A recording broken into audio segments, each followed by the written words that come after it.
Oh, what's up, gang? How are you? Happy New Year. So I just wanted to come out today and talk to you guys on this media day with the athletes that, you know, the focus is on them. These guys have trained hard and got ready for this fight.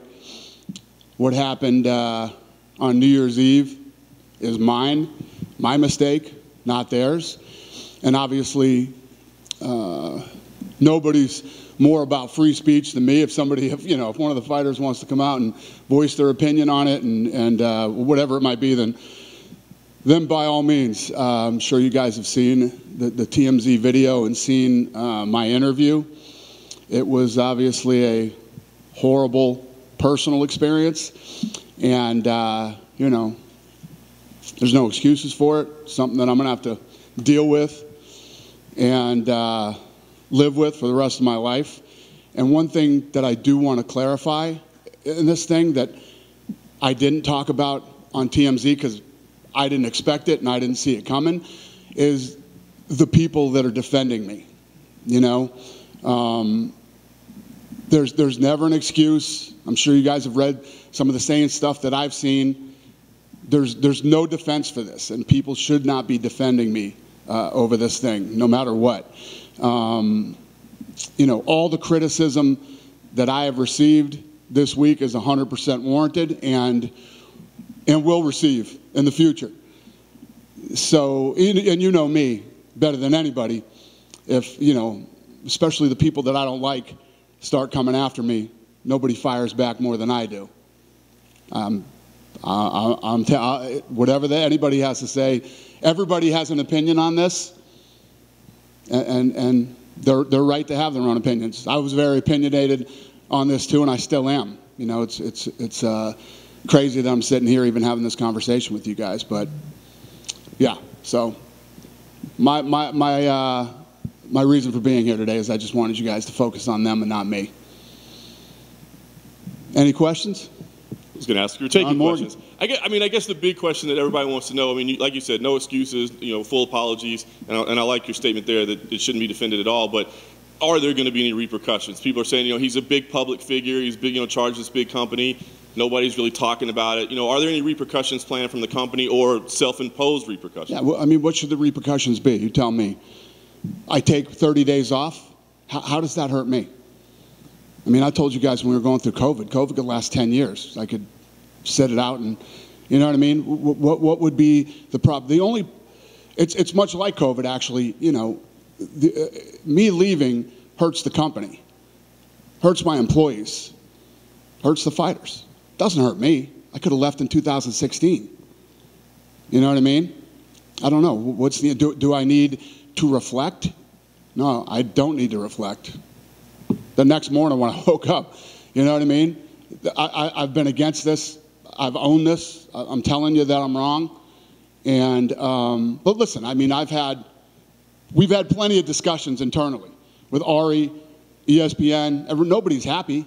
Nobody's happy about this. Neither am I.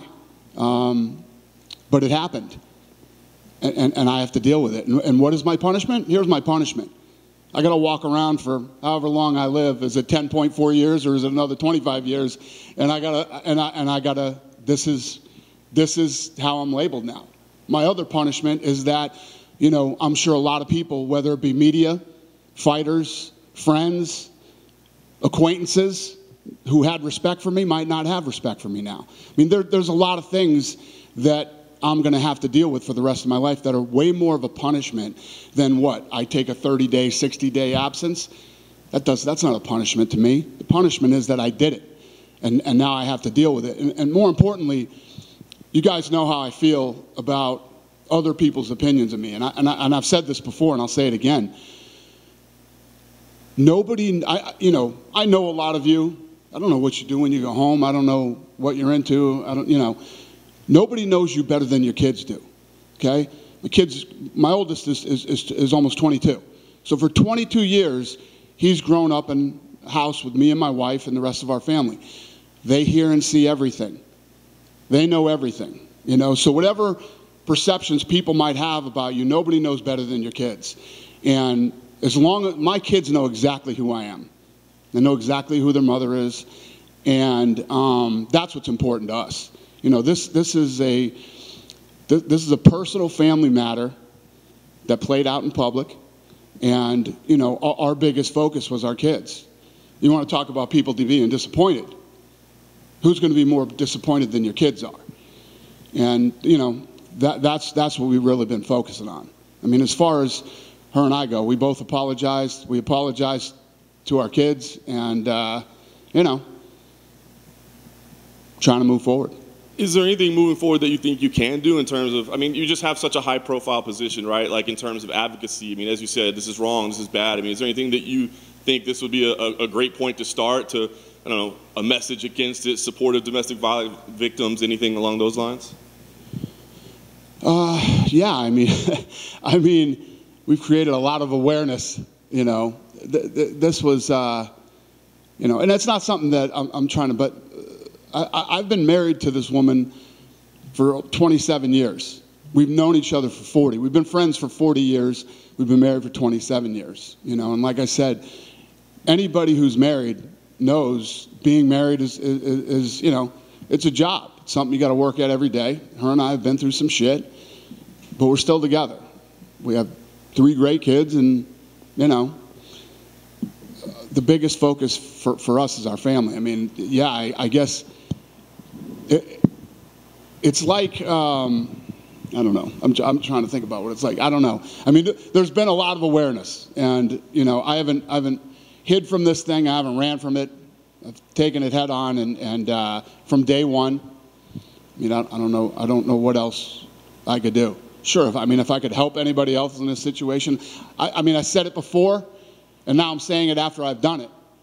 You don't ever do it. Don't defend me.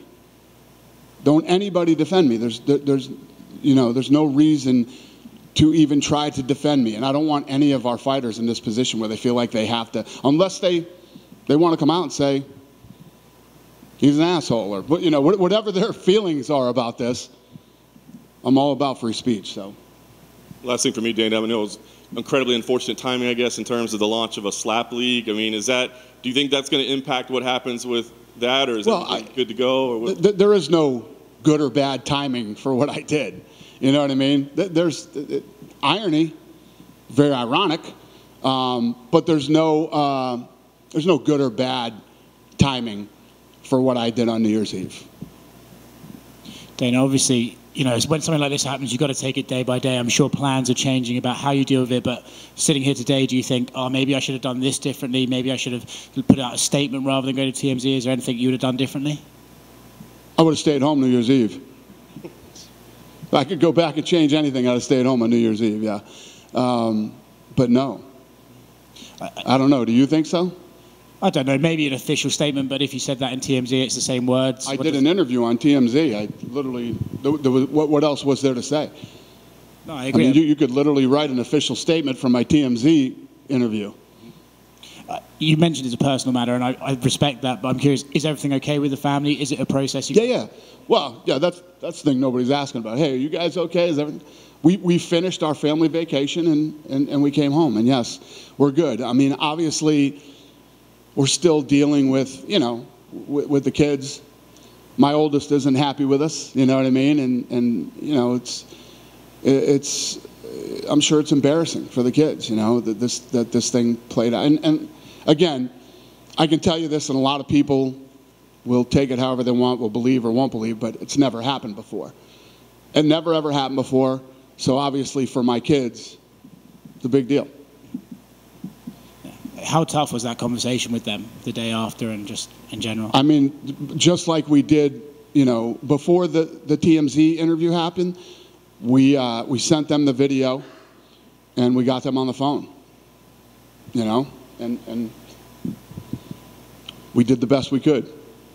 Thanks, Dana. Hey, Dana. I was just wondering if you have reached out to any of the female fighters on the roster, especially the ones that have dealt with domestic violence before. I was just wondering if you had reached out. No, I haven't reached out to any of the fighters. This is my thing. This is my thing between me and my family. You know, and whether you're a media member, a fighter, or whatever you are, you saw my interview, and that's my position on it, and you're hearing my position on it today. Dana, thanks for coming out. Obviously, both sides carried a little bit of fault, but I thank you for coming out here, and seems like you're taking a lot of the blame. You don't want people to defend you. What do you say to the people that are wanting to put the blame on your wife, that your wife started this, and that was ramifications of her Yeah, action? no, there's only one side of this. It's my side. There's never a reason or an excuse for what happened on New Year's Eve to ever happen, period. And like I said, I'm 53. I'll be 54 this summer. Never done it. I mean, never put my hands on a woman in my life other than my sister when we used to try to kill each other when we were little. You know what I mean? But other than that, you know, this is the first time that it's ever happened, and I guarantee you it will never happen again, and nobody should be defending me. There aren't two sides of the story. There's only my side. Thanks, Dana. Thanks. Hey, Dana. Yep. To your left. Hey. In 2014, you said you don't bounce back from putting your hands on a woman. How do you bounce back from this as a leader in the UFC and at home as a husband and a father? You don't. You don't ever bounce back from this, you know? For the rest of my life, like I said, however long that is, people are going to label me that. You know what I mean? I did it. I did it. How do you repair things at home? You don't bounce back from it. You wake up every day and try to be better than you were yesterday, and you make sure that never happens again. Whatever steps you have to take to make sure that you're never in that situation and that never happens again, that's what I need to do. And it's a fact. I mean, there's a couple things in life that you don't bounce back from, and this is one of them. That's a fact. Hi, Dana. Thank you for coming out. I know it can't be easy to face us all. I want to know if there's going to be any changes going forward with fighters that are in this similar situation, if there's any changes to procedures, or now that you've gone through it, if you're going to have any different take on that. Well, I don't have a different take on it. I mean, it all depends on different situations, you know what I mean? But hopefully everybody's seen what's going on with me, and hopefully this never happens. But at the end of the day, we're all human beings. We all make mistakes, and you know, all you can do is try to recover from the mistakes that you make in life. And yeah, I don't know. I'm sure it'll be on a case-by-case basis. I mean, we got a lot of people around here that make a lot of mistakes, and I'm one of them. Thank you. Yep. Dana, just one. Other than everything we can see, is there any damage financially, talking, any sponsor or anything financially, any damage for the company? No, I don't think I don't think so. But you know, still early too, so we'll see. Done with me? Have a great day. Thanks.